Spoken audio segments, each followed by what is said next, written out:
ንግግር ይሄ መጽሐፍ ነው። ይሄ መጽሐፍ ነው ታውቃቸዋለህ? ሰው የማን ታውቃቸዋለህ? መቼ እንደታተመ ላንብብ። ለሁለተኛ ጊዜ አልጨረስንም እኮ በነገራችን ላይ ወደኋላ መቼ ጨረስን አልኩኝ? ለዚህ አሁን ላወራው ትምህርት የኦርቶዶክስ መጽሐፍ ላንብብልህ ነው ያልኩኝ። መቼ ጨረስን አልኩኝ? ለምን ሺህ ሚያዘ እንዳይነበር ማስረጃው ደስ ይለኛል። ረጋ በላ ብራዘር ሚዩት አድርግና ስማ። ለሁለተኛ ጊዜ መጽሐፉ ለካህናትና ለምዕመናን እጅግ በጣም ጠቃሚ በመሆኑ ታምኖበት በኢትዮጵያ ኦርቶዶክስ ተዋሕዶ ቤተክርስቲያን ሊቃውንት እንዳትረሳ፣ በማን ሊቃውንት ጭምር በድጋሚ ታትሞ በ1936 ዓመተ ምህረት በአዲስ አበባ ብርሃንና ሰላም ማተሚያ ቤት ታተመና አገልግሎት ላይ እንዲውል የጸሎት መጽሐፉ ያወሳል ይላል። ይሄ የጸሎት መጽሐፍ ላይ ያለው ሀሳብ ምንድን ነው የሚለው ነው ዋናው እንድትረዳው ነው። ማለት በጣም ጄኒውን እንደሆነ ላሳየ ነው። በሊቃውንት ታርሞ የታተመ መጽሐፍ ነው። ኦኬ። ስለ መልካም ስራ መቼ? አሁን ስላወራው መልካም ስራ። ኦኬ። እንደዚህ ይላል። ሰው ሁሉ የሚጸድቀው በእግዚአብሔር ጸጋና በክርስቶስ ሞት በሃይማኖት ነው እንጂ በስራው ለመጽደቅ አይችልም ብለናል። ነገር ግን በሃይማኖት ብቻ እንጸድቃለን ስላልን የታዘዝነውን በጎ ስራ አንሰራም። መልካም ስራ አንሰራም ማለት አይደለም። እውነተኛ ሕይወት የሚሆን ሃይማኖት ያለው መልካም ስራ አያገኝ ደግሜ እውነተኛ ሕያው የሚሆን ሃይማኖት ያለ መልካም ስራ አይገኝም። ዛፍ በፍሬው እንዲታወቅ እንዲሁ ሃይማኖታችን በስራችን ይታወቃል።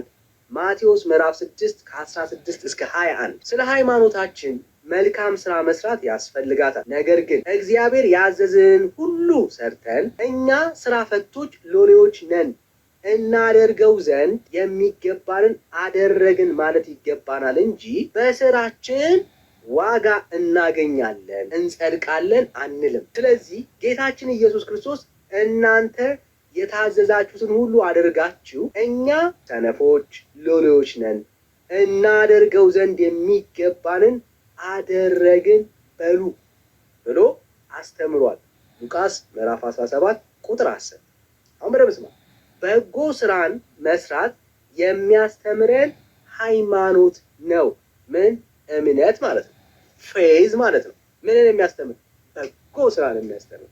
እሺ፣ እኛ መልካም ፍሬ ለማፍራት የክርስቶስ አትክልት ነን። መንፈስ ቅዱስ እንደ መስኖ ውሃ አጠጥቶናል። ስለዚህ መንፈስ ቅዱስን ከተቀበልን በኋላ መልካም ፍሬ ማፍራት ይገባናል። ነገር ግን መልካም ፍሬ ሳናፈራ ብንገኝ ተቆርጠን ወደ እሳት እንደሚወድቅ እንጨት እንሆናለን። ማቴዎስ ምዕራፍ 3 ቁጥር 10። አሁን በደንብ አስተውል። እንደዚህ ያለውን መልካም ስራ ሁሉ ክርስቶስ መንፈሱ ካልሰጠ በቀር ልንሰራ አንችልም፣ ባህሪያችን እጅግ ደካማ ነውና። ስለዚህ በክርስቶስ ብቻ መጽናናት ያስፈልገናል። እደግመዋለሁ፣ በክርስቶስ ብቻ መጽናናት ያስፈልገናል። ያለሱ አንዳች ለማድረግ አይቻለንም። ስለዚህ ያለኔ አንዳች ማድረግ አትችልም ብሎ አስተምሮናልና። ማቴዎስ ምዕራፍ 15 ቁጥር 5። አሁን በደንብ ስማ፣ በጣም ወሳኝ ናት እቺ። የሃይማኖትና የመልካም ስራ ትርጓሜው ይሄ ነው። የምን? የሃይማኖትና የምን? የመልካም ስራ ትርጓሜው ይሄ ነው። ሃይማኖት ለመጽደቂያ፣ ደግመዋለሁ፣ ሃይማኖት ለመጽደቂያ፣ መልካም ስራ የሃይማኖት መገለጫ ነው። መልካም ስራ የሰራን እንደሆነ የክርስቶስ ደቀ መዝሙር መሆናችን ይታወቃል። እግዚአብሔር ይመስገን። ይህ ነው የሚለው። ምን? ሃይማኖት መጽደቂያ ነው። አየህ፣ ፌዝ እምነት ምን ማድረጊያ ነው? መጽደቂያ ነው። ኢየሱስ ምንድን ነው? እሱ መጽደቂያችን ነው። ስራችንስ መገለጫችን ነው። የማን? የክርስቶስ ኢየሱስ መሆናችን ማሳያ ነው። የቤተ ክርስቲያን የኦርቶዶክስ መጽሐፍ ነው። ታዲያ እኮ እኔስ ምን አልኩ? ምን ከዚህ የተለየ ነገር አለ? እኔም እኮ አላልኩ። አንተማ ስራ ሰርቼ ድናለሁ እያልከኝ እኮ ነው ያለው ወዳጅ። አይደለም ሚስ ሪፕሬዘንት አታርገው። ስራ እኮ እኛ የምንሰራው በኢየሱስ ክርስቶስ ኃይልና ብርታት ነው። እሱንም በስራ የሚጸደቀው ባለ ችሎታ ሳይሆን ለመጽደቅ ነው ስራ የምትሰራው ወይስ የሃይማኖት መገለጫ ስለሆነ ስራ የምትሰራው? ማንም ሰው እኮ ስራ ሰርቶ የሚጸድቅ የለም እኮ። ልክ ነው፣ ግልጽ ነው። አቅም የለንም ስራ ሰርተን ይመስላል። አቤልን የጠየቁት አቤል ስራ የሚሰራው ለመጽደቅ ነው ወይስ ለመዳን ነው? ለመጽደቅ ነው ወይስ የሃይማኖቱ መገለጫ ነው ስራ የሚሰራው? ድህነቴን ለማስቀጠል ነው እኔ ስራ የምሰራው። ስለዚህ ለመዳን ነው የምትሰራው ማለት ነው። ድህነቴን ለማስቀጠል ድህነትን ለማስቀጠል ነው የምትሰራው ማለት ለመዳን ነው የምትሰራው ማለት ነው ወዳጄ። እሱን እኮ ነው እያወራኝ ያለው። አየሁ ምን ማለት ነው? የኢየሱስ የማዳን ስራ በቂ አይደለም። ስለዚህ እኔ ምን ማድረግ አለብኝ? መስራት አለብኝ እያልክ ነው። ስለዚህ ስራን የምታነሳው ሃይማኖትን ለማሳየት የዳንክበት እውነት ለመግለጽ ሳይሆን ለመዳን ነው የምትሰራው ማለት ልዩነቱ እሱ። አንተ አሁን እምነት ስለዛ አንተ ስራ የምትሰራው ለመጽደቅ አይደለም ማለት ነው። ኢየሱስ የት ሄዶ ነው እኔ ለመጽደቅ ስራ የምሰራው? የትኛው ስራዬ ነው ደግሞ የሚያጸድቀኝ? እንዳልሆነ ላሳይ። ስለዛ እምነትህ ላሳይ ብቻ ስራ እንደማያጸድቅ ላሳይ። በጣም በሲምፕል አንዴ ላውራ። የሁሉ ሰዓት እኮ አወራ ወንድሜ። እሺ አውራ፣ ደስ ይለኛል። ልታወራ ነው ደስ ይለኛል። ስለዛ እምነትህ ያጸድቃል ወደፊት ስራ ከሌለ ባትሰራ። ስራ ባሌለ ለምን ነው የምትሉት ብራዘር? ስላመንኩኝ እሰራለሁ ወዳጄ፣ ስላመንኩኝ። ግን ይሄ ባይ ፕሮዳክት ነው። ስራው በራሱ ያመነ ሰው ፕሮዳክት ነው ወዳጄ። ማለት ለምሳሌ ህይወት አይደለም አንተና አትበለዋ፣ አታቆለባብሰው ወዳጄ። አሁን እንዴት እንደምንግባባ አንዴ እባክህን፣ አንዴ ነገሮቹን አታቆለባብሳቸው። ቀጥተኛ መንገድ እንከተል። እምነት ወደፊት ስራ ባትሰራ እምነትን ታጣለህ? ማን ነው ድህነትን ታጣለህ ወይስ? ምን ማለት ነው? ስራ ባትሰራ ስራ ለመስራት አልችልም። ስራ እንድሰራ የሚያደርገኝ የክርስቶስ ኢየሱስ ኃይል ነው በውስጥ ያለው ወዳጄ። ምን ሆነ? ልክ ነው። ስራ የማይሰሩ ብዙ ሰዎች ስራ ባትሰራ አይባልም። ስራ የሚያቆመው በህይወቴ መቼ እንደሆነ ታውቃለህ? ኢየሱስ ከኔ ሲነጠል ነው። ያን ጊዜ አልዳንኩም ማለት ነው እንጂ አማኝ ሆኜ ስራ ለመስራት አልችልም። ለምን? በውስጤ የተቀበልኩት ህይወት ስራ እንዳልሰራ የሚያደርገኝ ህይወት አይደለም። ስራ በህይወቴ ላይ የምታየው በቃ በእግዚአብሔር ቃል አሳይ። የእግዚአብሔር ኃይል ነው ስራ እንድሰራ የሚያደርግ። የእግዚአብሔር ኃይል ያለበትን ሰው ስራ ባትሰራ አይባልም። ስራ መስራት ኢትስ ዲፎልቱ ነው። ስራ መስራት ዲፎልቱ ነው ወዳጅ። ያመነ ሰው ስራ መስራት ግዴታ ነው ማለት ነው ባጭሩ። ዲፎልት ነው። አዎ ምንም ጥያቄ እኮ ግዴታ ነው። አዎ ግዴታዬ ነው። ለመዳን አይደለም ልዩነታችን እሱ ነው። ለመዳን አይደለም አሁን ስራ መስራት። ስለ ያዕቆብን እንደምን አታስረዳኝም? ሌላ ቦታ አንሄድና ይሄው ያዕቆብን እኮ አስረዳው። አሁን የቤተክርስቲያን መጽሐፍ ወደ ታች ውረድና አንብብ። እሺ እምነት ያለው የሌለው ቢኖር የሞተ ነው ይላል። የቤተክርስቲያንን መጽሐፍ ያነበብኩልህ እኮ ያዕቆብ እንዲገባ ነው። ደግሜ ላንብብልህ። አልሰማሁም። ጆሮን ደፍነህ ሰማኝ የነበረው ማለት ነው። እሺ ይኸው አይደለም። ቆይ ኧረ ያዕቆብ ላይ እንነጋገር መጀመሪያ። ያዕቆብን ቤተክርስቲያን የገለጸችበትን ሀሳብ ላሳየ እያልኩ ነው። እንዴ ኦርቶዶክሳዊ ስትሆን የኦርቶዶክስ ትምህርት ለአንብብ ስልህ እኮ ደስተኛ ነው እኮ መሆን ያለባችሁ። ማለት ያልተቀበላችኋት ኦርቶዶክስ አለች፣ መሬት ላይ የሌለች ኦርቶዶክስ የተቀበላችሁ ነው የሚመስለኝ ወዳጄ። አንተ ታዲያ መጽሐፍ ቅዱሱን አንብብ ስለ የራስህ አይደል ማትቀበለው ነው? መጽሐፍ ቅዱሱ ያላነበብኩት የመጽሐፍ ቅዱስ ክፍል አለ ነግረኝ። አዎ አንብብ እያልኩ እኮ ነው። ያዕቆብን ወረድ ብለህ አንብብልኝ እያልኩ እኮ። እሺ ወረድ ብዬ ላንብብልህ። አስረዳኝ ያልከኝ ነው። አሁን ደግሞ አንብብልኝ። አስረዳኝ ሳይሆን አንብብልኝ እኮ እያልኩ ነው። አልሰማኝም። አንብብልኝ ብልኸኝ አይደለም ወደዚህ የመጣሁት። አስረዳኝ ያልከኝ ያስረዳው በዚህ ሀሳብ መሰረት ነው ብዬ ነው። አይዞህ የኔስ ችግር የለም። ዋናው የእግዚአብሔርን ቃል አንብብ። አይዞህ ትመቸኛለሽ። በነገራችን ላይ ይመቻል። እሺ ቁጥር ስንት እናንብበል? ወረታቸው ወረድ በልና ወንድሞቼ ሆይ እምነት አለኝ የሚል ስራ ግን የሌለው ሰው ቢኖር ምን ይጠቅመዋል? እምነቱ ሊያድነው ይችላልን? ወንድም ወይም እህት ራቁታቸው ቢሆኑ የዕለት ምግቡን ቢያጡ ከእናንተ አንዱ በደህና ሂድ እሳትም ሙቅ ጥገብም ቢላቸው ለሰውነት ግን የሚያስፈልገውን ባትሰጧቸው ምን ይጠቅማቸዋል? እንደዚሁ ስራ የሌለው እምነት ቢኖር በራሱ የሞተ ነው። ነገር ግን አንድ ሰው አንተ እምነት አለህ እኔም ስራ አለኝ፣ እምነትህን ከስራ ለይተህ አሳየኝ፣ እኔም እምነቴን በስራዬ አሳይሃለሁ ይላል። እግዚአብሔር አንድ እንደሆነ አንተም ታምናለህ።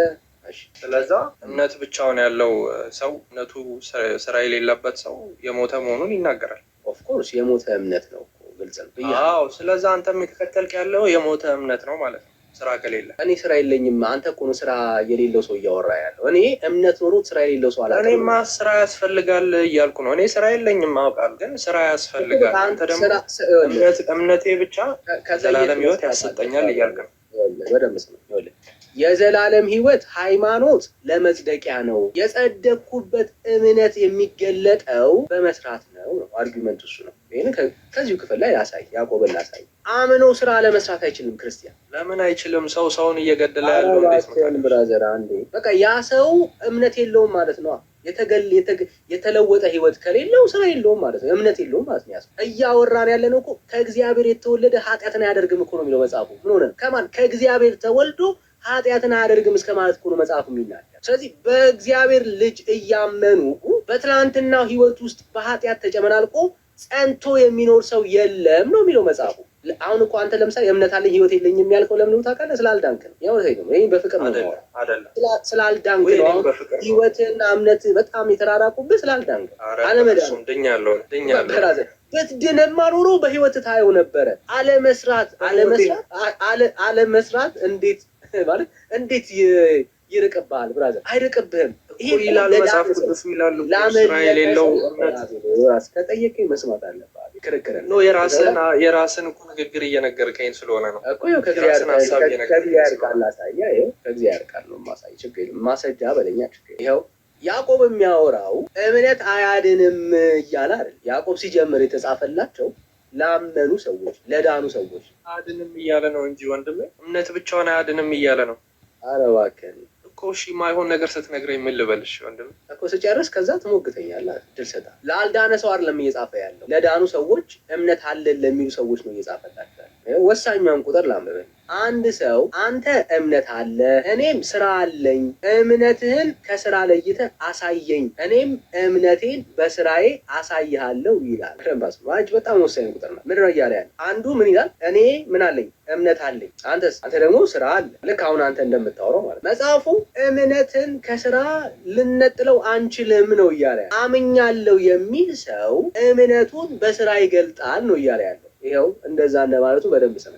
እንደዚህ ይላል፣ እንዲሁም ስራ የሌለው እምነት ቢኖር በራሱ የሞተ ነው። አንድ ሰው እምነት ኖሮ በህይወቱ ላይ ስራ ከሌለው ያመነበት እምነት ሙት ነው ማለት ነው። ምን ማለት ነው? እምነት ያለው ሰው በህይወት ስላለ እምነት የምናወራ ከሆነ ያለ ስራ መኖር አይችልም ነው እያለ። አሁን ስለ ስራ እንዳልሆነ ላሳየን።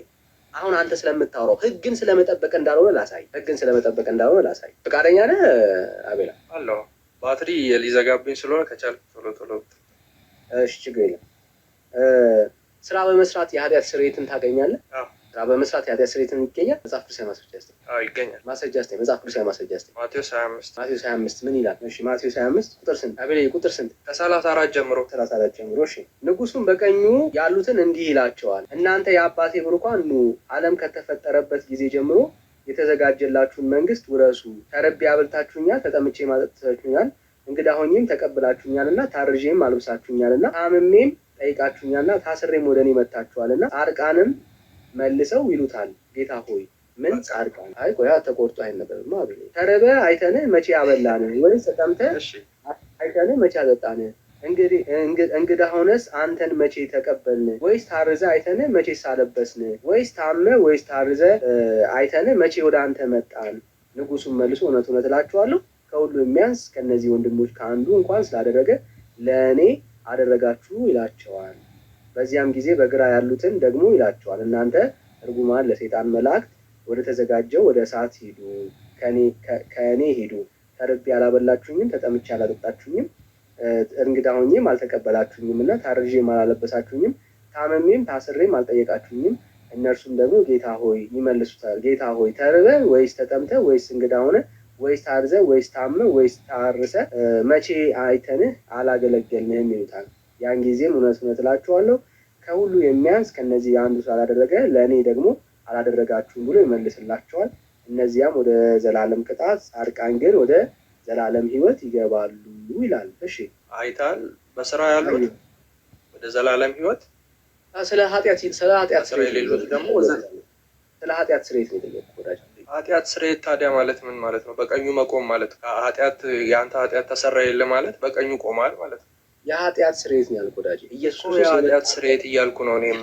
ኢየሱስ የመጣበት ምክንያት ማለት ነው መጽሐፍ ያለ ደም ሳይፈስ ስርየት የለም ነው። ስለሱ ነው እኮ እኔ ደግሞ እያልኩ ያለሁት በስራ ኃጢአት ይሰራ ያለ አይደል ያልከኝ? አዎ ይሰራ ይለኛል ብያለሁ። እኔ ደግሞ መጽሐፍ ቅዱስ ላይ ይላል ኃጢአታቸው ተሰራ የሚል ትምህርት አለው እዚህ ላይ። ምኑ ጋር ነው ኃጢአታቸው? በቀኙ ሲያቆመን እኮ ኃጢአታችን ስለተሰራ የለን ነው እንጂ ከና ኃጢአታችን በቀኙ የራስህ ሎጂክ አታውራ። ከመጽሐፉ አታይ። የራሴ ሎጂክ አይደለም እንግዲህ አንተ አልተረዳኸውም ማለት የኔ ሎጂክ ነው ማለት አይደለም እኮ። አንተ አሁን ላሳይ በደንብ የሚጠቅምህ ማለት ነው። እሺ አሕዛብ ሁሉ በፊቱ ይሰበሰባሉ፣ እረኛውም በጎቹን ከፍየሎቹ እንደሚለይ እርስ በርሳቸው ይለያቸዋል። በጎቹ እና ፍየሎች ናቸው የተለዩት። እዚህ ጋር በጎቹ በምን የቆሙት? በምን የቆሙት? በቀኝ። ፍየሎች ውስጥ በግራ። ኦኬ በግ። ስለዚህ በግ አንድ ሰው በግ የሚሆነው ወይ ደግሞ በክርስቶስ ኢየሱስ ሳያምን ነው እያልከኝ ያለው? አይደለም። ኦኬ በክርስቶስ ኢየሱስ ያምናል። በቀኝ ያሉት በግ ሲሆኑ በክርስቶስ ኢየሱስ አምነዋል ማለት ነው። ሲያምኑ የኃጢአት ይቅርታ ያገኙም እያልከኝ ያለው? ያገኛሉ እንጂ ማመናቸው ነው ማለት ነው የኃጢአት ስርየትን ያስገኛል። ማመንማ ድነትን ያስገኛሉ። አሁን የምናወራው ስለ አጣምጥሞ እንጂ ነገሩን እኮ መጽሐፍ ቅዱስ ነው የሆነ ያመጣውን ክፍል እኮ ነው እያወራን። አሁን ስለ ፍየልና ስለ በግ ነው እያወራን። አንድ ቆይ ስለ ፍየልና ስለ በግ ስለ ኔቸር አይደለም የሚያወራው። ፍየልና በግ ብሎ ነው እያወራ ያለው አይደል? ኧረ በስመ አብ ስለ ኔቸር ነው የሚያወራው በእውነት። ስለ በግ ስለ እንስሳው ስለ በግና ስለ ፍየል ነው የሚያወራው እውነት። በጎቹና ፍየሎቹን ይለያል ብሎ የሚጀምረው መጽሐፉ። ታዲያ ምን ለማለት ፈልጎ ነው? ስለ እንስሶቹ ነው እንዴ እያወራ ያለው? አይደለም። በግ የተባሉት እነማን ናቸው? ስለ በክርስቶስ ኢየሱስ ስላመኑ ናቸው አልከኝ አይደል? አልተሳሳትክም እኮ ልክ ነው። አንድ ሰው የክርስቶስ ኢየሱስ በግ የሚሆነው ኢየሱስን ሳያምን ነው እያልከኝ ያለው? ስለ በጎቹ የሚያወራ ከሆነ ኦልሬዲ እነኚህ ሰዎች በኢየሱስ አምነዋል ማለት ነው። የለያቸው በጎቹን ከፍየሎቹ ነው የሚለው መጽሐፉ አይደል? ስለዚህ ኦልሬዲ እነኚህ ሰዎች በግ ናቸው። በግ የሚሆኑት አንድ ሰው በክርስቶስ ኢየሱስ ሳያምን አይደለም አይደል? አሁን ሰው መልካም ስራ በማድረግ የኃጢአት ስርየት ያገኛል የሚል የመጽሐፍ ቅዱስ ትምህርት የለም። ቤተክርስቲያንም እንደሱ አክቹዋሊ ታስተምራለች። ያው ግራ የተጋባ ትምህርት አላት። በሌሎች መጽሐፍቶች ላይ አሉ። ሙሉ ለሙሉ መናገር ከባድ ነው። ስለ ኦርቶዶክስ ግራ የተጋባ ትምህርት ስላላት ማለት ነው። ግን መዘላለፉ ይቅር። ቆይ አንዴ እሺ ሰው በስራው አያስፈልግም። ግን አሁን አንተ አቤሎ መዘላለፋ እሺ ችግር የለም። እሺ ወይ አንዘላለፋ አቤል የሪያሊቲ ነው የተናገርኩት። አሰብኩትና ሌላ ደግሞ አንድ ትዝ አለኝ። የኃጢአት ይቅርታ ብላ አንድ የጠቀሰችው ጥቅስ አለና ብጠቅስልህ እሱን ላትቀበለው ትችላለህ አንተ፣ ችግር የለም። ግን እንደዛ የተጠቀሰ ጥቅስ አለና እሱ ትዝ ብሎኝ ነው። እሺ ይኸውልህ አቤሎ አንድ ሰው ኢየሱስ የሞተለት ለምንድን ነው? እሱ ይቅርታ በጣም ኔትወርኬ ትንሽ እያስቸገረኝ ነው ያለው። አንድ ሰው ኢየሱስ የሞተለት ለምንድን ነው? ለምንድን ነው ኢየሱስ የሞተው? እኛን ለማዳን። ሰዎች በስራቸው የኃጢአት ይቅርታን የሚያገኙ ከሆነ ለምን ኢየሱስ መጣ? እንግዲህ ትርፍ ነው ማለት ነው የኢየሱስ መምጣት አይደለም። በዛ ዘመን የነበሩት ሰዎች እንደዛ አልነበረም እምነታቸው። ምን ማለት ነው? ሰዎች የሚሰሩትን እናውቃለን። በስራ እምነታቸውን በስራ ማስቀጠል እንደነበረባቸው አያውቁም ነበር። ወዳጄ ስለ ስራ ደግሞ እኮ እያስቀየርከን ወንድም። ይኸውልህ አንዴ አይዞህ ብራዘር አይዞህ። አንተ ደስ ያለ ርዕስ ላይ እንሄድ እንችላለን። አሁን ርዕስ አይዞህ በእናትህ ለራስህ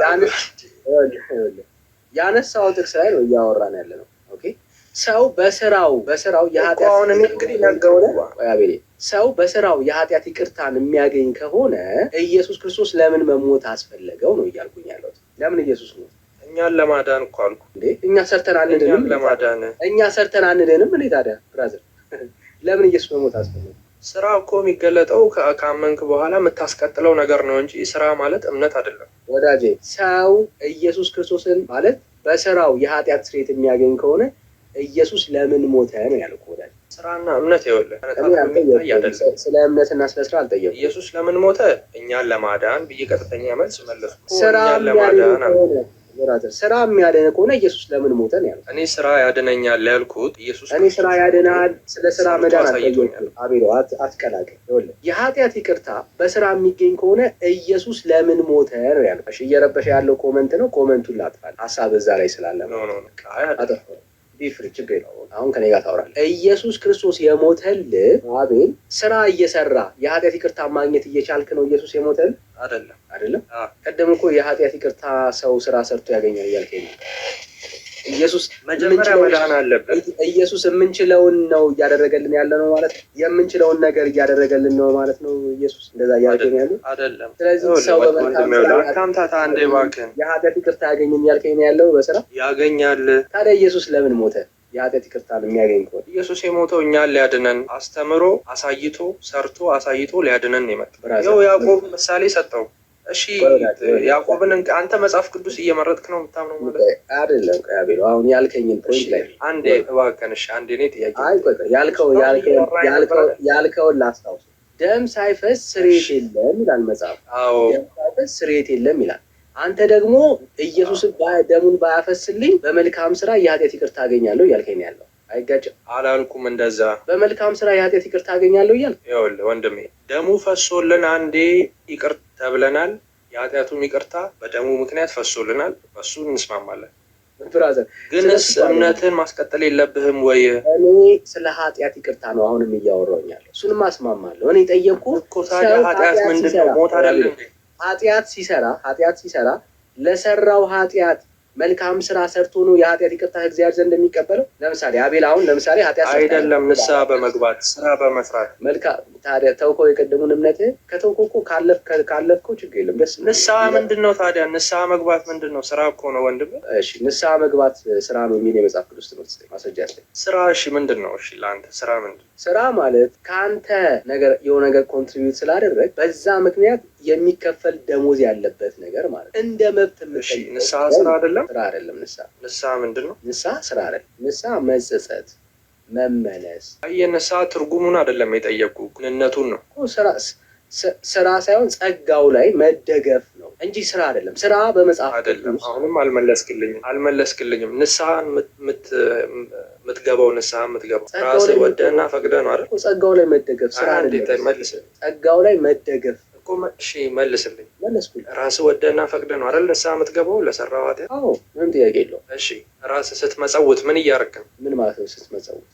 ስትሰጥ ማለት ነው ማለት የተቸገሩ ስትረዳ ክርስቶስ እንዳደረገው እየረዳህ ነው፣ እየሰራህ ነው ማለት ነው። እየሰራህ ነው ያለው። ስለዛ ስራ ነው ወይስ ስራ አይደለም? እሱ አሁን እኮ እያወራን ያለ ነው። አክቲቪቲ ነው አክቲቪቲ አይደለም? አዎ አክቲቪቲ ነው እኮ። መልስልኝ። ስራ ነው ስራ አይደለም? እሱ ስለ አክቲቪቲ የምታወራ ከሆነ አዎ አክቲቪቲ ነው፣ ምንም ጥያቄ የለውም። ስለ አሁን ተምታታባይ አክቲቪቲ ነው ወይ ካልከኝ አንዴ ብራዘር አክቲቪቲ ነው ወይ? አዎ አክቲቪቲ ነው። ግን ይሄንን በማድረጌ የሆነ ነገር እቀበላለሁ የምትል ከሆነ ንስሐና ይሄንን ነገር የምታገናኘው ጉዳይ አይደለም። ንስሐ ስላበላሸኸው ስለ ትላንትናው ነገር በእግዚአብሔር ፊት ይቅርታ ነው የምትጠይቀው። የተበላሸን ነገር ለማስተካከል ነው የምትሞክረው። አዎ ልክ ነህ። ይቅርታ ነው። በማን ጸጋ? በእግዚአብሔር ጸጋ። ስለዚህ ንስሐ እግዚአብሔር ወዶ ፈቅዶ ምህረትን ካረገልህ ያደርግልሃል፣ ካላረገልህም አያደርግልህም እንጂ አንተ ንስሐ ስለገባ እንደ ግዴታ እንደ ደሞዝ ምህረትን የምትቀበልበት ጉዳይ አይደለም። ግልጽ ነው አላልኩም? እኔም አሁንም እንደዛ። ስለዚህ ስራ አይደለም ታደርጋለህ አንተ። በጣም ስራ አይደለም። እንግዲህ ስራ ነው እንጂ እኛ እንስደቅም አንስደቅም ስራ ነው።